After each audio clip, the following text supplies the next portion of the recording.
বাতিজা, এবার একটা সুযোগ পাইছি। আগামী 5 বছরে এই সুযোগ পাই কিনা সন্দেহ। সামনে 12 তারিখে নির্বাচন। এই নির্বাচনে যেই প্রার্থী আমার টাকা বেশি দিব ওরই লাগাবো।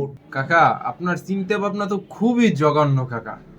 এই জামানায় একটা মহিষ কিনতে গেলে তার দাম হচ্ছে 2 লাখ টাকা, গরু কিনতে গেলে 1 থেকে 1.5 লাখ টাকা, একটা ছাগল কিনতে গেলেও সর্বনিম্ন 20,000 টাকা লাগে কাকা। আর কুত্তা, ওর দামও কম হইলো 10,000।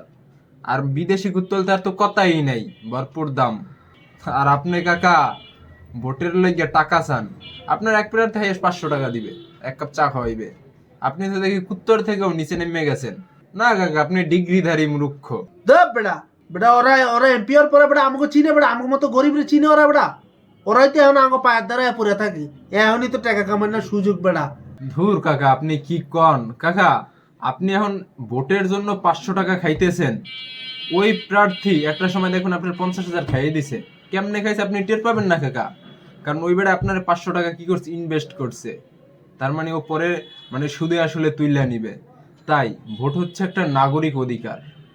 এই নাগরিক অধিকারটি আপনি বজায় রাখুন, সুন্দর এক প্রার্থীকে এই ভোটটি দিন, এবং আপনার সমাজ বাজারঘাট উন্নয়নের কাজে যে সে ব্যস্ত থাকে।